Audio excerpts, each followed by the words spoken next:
dito nga mga kalpa, no, good morning nga sa inyo, no. So pag-usapan nga natin yung disadvantage tsaka advantage ng maliit na velocity tsaka malaking velocity dito sa mga kargadong motor, no, kung ano yung mga pros and cons nya.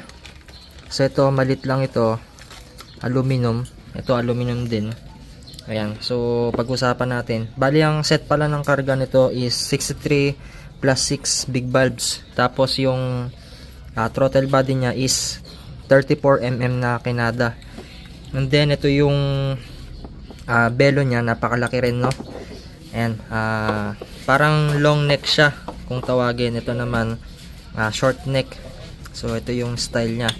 So ganiting itsura ng belo na malaki pagka naka-install sa unit ninyo. Halimbawa ito, Honda Click 125 pero karga niya is 200cc. Ganyan yung itsura niya. So dito, yung sa malaki or mataas na velocity muna yung pag-usapan natin. So dito, mas malakas siya sa arangkada. And then, low end torque siya. Kaya ganun, mabilis yung pasok ng hangin. Mas ganda niya yung AFR mixture natin. Tapos mas ramdam natin yung hatak sa low RPM or mababang RPM. And then maganda rin ito sa stoplight, ideal din siya. Tapos sa overtake tsaka sa traffic riding. Ayan, halimbawa kapag ka stoplight, so stable yung minor nya. Tapos pagka overtake kayo, maganda yung flow ng hangin dito. Tapos mas responsive siya kesa dun sa maliit. Konting piga mo lang, may power agad na ibinibigay. So dito walang delay, wala ring bitin na mararamdaman. Mas komportable ito sa city riding. Tsaka mas nakokontrol niya ng maayos yung airflow nito. So pansinin nyo, malaki rito tapos biglang lit, 'di ba? So ganyan yung ibang design nila. Compare dito sa maliit, talagang ang iksi lang nung travel ng hangin dito kaysa dito sa mahaba na belo. Tsaka dito sa malaking velocity, mas pinoy yung halo nung hangin tsaka gasolina. Tsaka mas nakukumpleto nyo yung sunog kaysa dito sa maliit. Tsaka konti lang yung nasasayang na gasolina. Tsaka wala siyang early detonation. So pwede kasing mag-knocking pagka maliit yung ninyo velocity. So yun yung ibang na-experience sila. Tapos medyo may katipiran sa gas kasi kapag ka nakaganito ka na belo. Katulad nga ng sinabi ko, maganda yung AFR mixture pag ganito. Tapos mas stable yung idle sa low RPM. Tsaka mas malakas yung vacuum signal niya. So hindi siya hirap sa ECU, lalong lalo na kapag carb din. So maganda rin ito nilalagay. Kung FI naman, madali lang naman din i-tune ito sa ECU remap. So dito, simple summary lang tayo. Lagi ninyong tatandaan, kapag high velocity or malaki tapos mataas, lagi ninyong tatandaan, mas mabilis yung hangin dito, tapos malakas yung hatak, tsaka mas matipid siya, tsaka mas responsive. So halimbawa pagka naka quick throttle kayo, katapigan nyo, talagang responsive, ramdam mo yung power dito. And then lalo na kung Honda Click kayo, so halimbawa stock throttle body tas 22 to 24mm, so high velocity, mas malakas yung arangkada, tapos tipid, smooth daily ride siya. Tapos kung papalaki naman natin ito ng 28 to 30 na throttle body, kung kargado kayo, halimbawa 59 all stock, so bababa yung velocity, hina yung arangkada, kahit mas malaki pa yung belo dito. So yung iba naman, kapag mataas yung velocity sa throttle body, so mas naibibigay nito yung talagang tunay na sipa dito sa motor natin, lalo na kung araw-araw natin ginagamit. So yung iba kasi hindi naman top speed yung habol, kundi yung magandang acceleration dito sa engine natin. Dito naman yung disadvantage ng high velocity sa throttle body natin, nasasakal or pigil kapag ka high RPM. So ito yung tinatawag na choking effect. So masyadong mabilis ang hangin na sa maliit na butas, kaya dapat yung iba saktong-sakto lang yung laki rin ng throttle body. So pwede rin yun na maging cause kapag ka hindi tugma yung laki ng velocity ninyo sa throttle body. So kapag high RPM, yun yung magiging problema nyo. Tapos hindi niya kayang mapasok agad yung sapat na volume na hangin na pumapasok sa throttle body natin. Kaya yung resulta, humihinto yung pagdagdag ng power sa dulo. Kaya kung mapansin niyo, kahit naka CVT kayo, nawawalan ng dulo, lalo na pag high RPM na.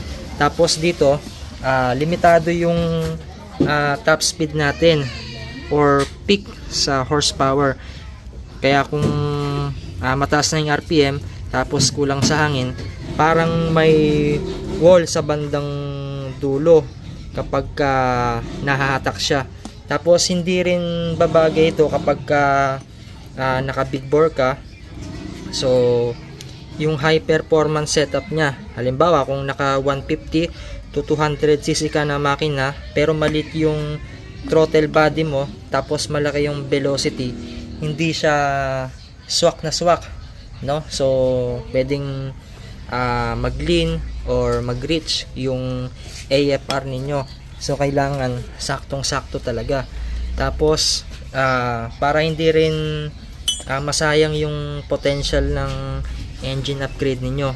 So pagka ganun, halimbawa malit yung throttle body ninyo, halimbawa naka 59 all stock ka tapos naka 26mm na throttle body or 28, so hindi makakahinga, sakal siya.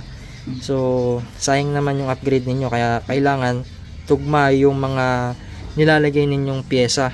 Tapos kapag mas mataas yung intake ninyo, meron dyan tinatawag na intake restriction. So minsan kapag tumataas yung resistance sa airflow, mas nahihirapan yung makina na umigop ng hangin sa mataas na demand na hinihingi ng supply.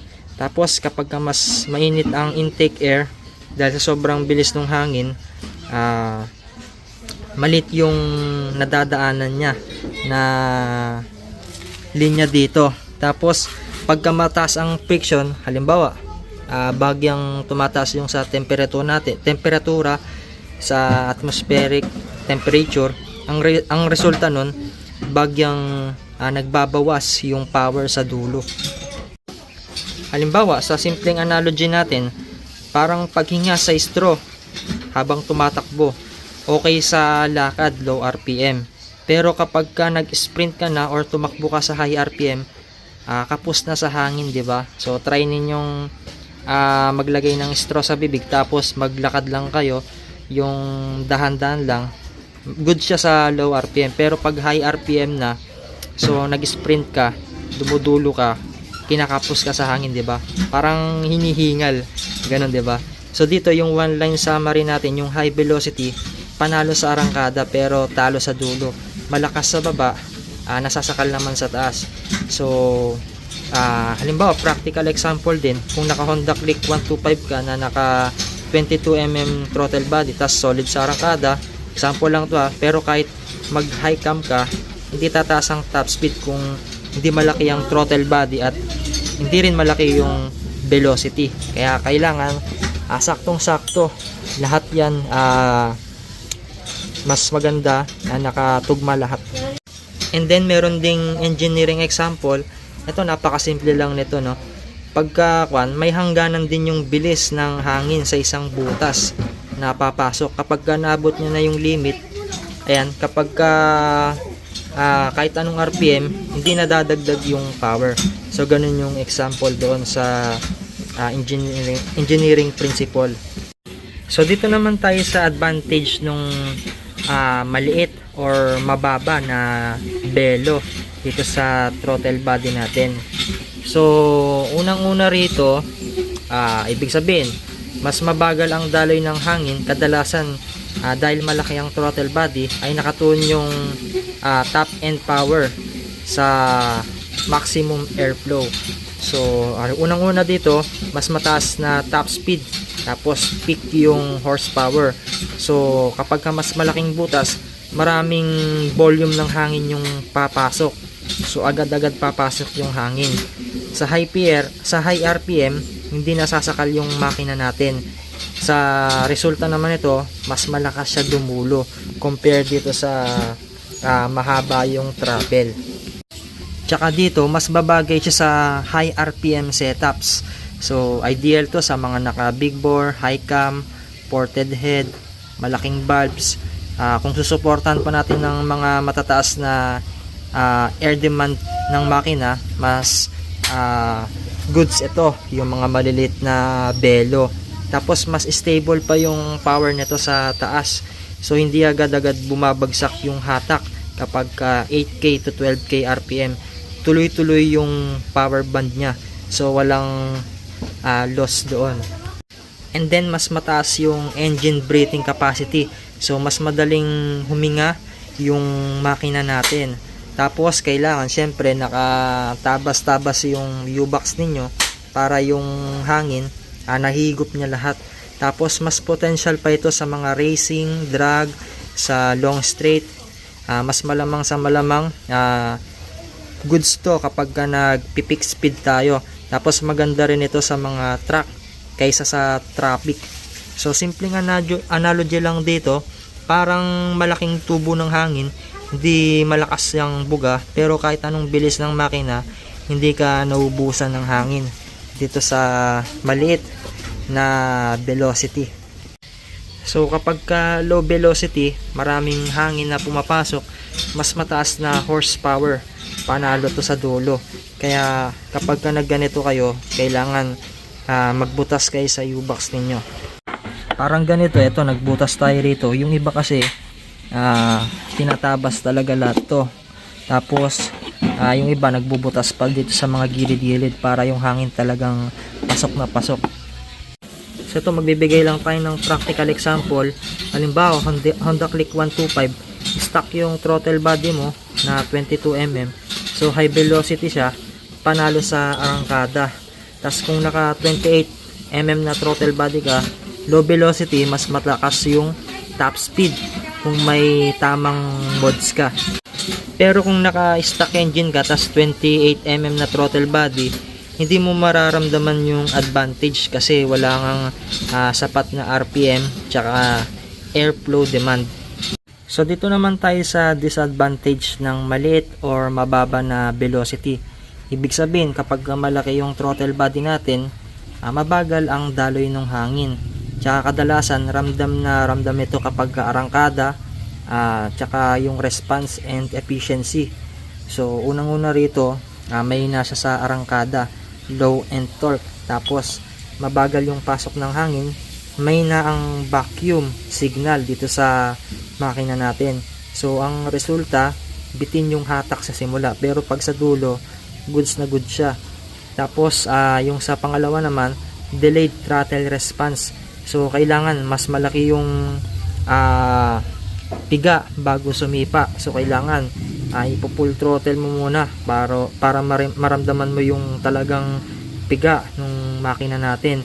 Tapos mapapakiramdaman ninyo parang tamad or naglalag, 'di ba? Kapag pinipiga ninyo. Dito lang ang disadvantage niya rin, mas malakas siya sa gasolina dahil hindi efficient yung air and fuel mixture. So meron namang dyan, pwedeng gawan na paraan, pwede kayong mag-tuning, lalo na sa mga carb type, pwede kayong mag-tuning dyan, palit kayo ng mga jettings. Kung FI naman, pwede kayong mag-ECU remap. So bili na lang din kayo ng programmable ECU para mas ma-tune pa ninyo ng maayos. Tapos mas mahirap yung tuning pala kapag maliit o mababa yung velocity. So mahina yung signal sa injector natin or dun sa carb natin. Kadalasan kailangan i-zero remap, katulad nga nasabi ko, or palit kayo ng piggy bank, or yung sa injector magpapalit kayo, pwede nyo pang lakyan. Tsaka hindi rin ito smooth sa daily driving, lalong lalo na kapag sa traffic. So hirap na hirap ito, madalas namamatay or namamatayan ng idle, so hindi ka komportable sa city riding. So katulad nga nasabi ko, ginagamit ito sa mga pang race track. So dito simple analogy lang tayo, parang malaking bote kapag hinihipan natin, hindi malakas yung buga, pero kailangan pa rin natin ng malakas na hininga bago gumana, 'di ba? Tapos dito may one line summary tayo. Low velocity panalo sa top speed, pero talo sa arangkada, tsaka sa response, tsaka dun sa konsumo. So ito, magbigay lang din tayo ng practical example. Halimbawa, naka Honda Click 125 ka, stock engine na naka 28mm na throttle body. So example lang to, mas mahina siya dun sa arangkada kaysa sa stock. So mas malakas sa gas, walang dagdag top speed. Kaya sinasabi ko na huwag palakihin yung throttle body kung stock lang din yung engine natin. So huwag din kayong mag down drop or magbe-velocity kung stock engine lang. So yun lang, sana nagbigyan ko kayo ng idea sa pros and cons ng maliit na belo compare sa malaking belo dito sa mga motor natin. So ito, guide lang naman ito, at sana nagkaroon kayo ng idea. Kung meron akong mali na nasabi or kulang, comment down below na lang dyan sa baba, para dyan na lang tayo mag-usap-usap, tsaka mag-share na lang din tayo ng knowledge. So yun lang, thanks for watching and goodbye.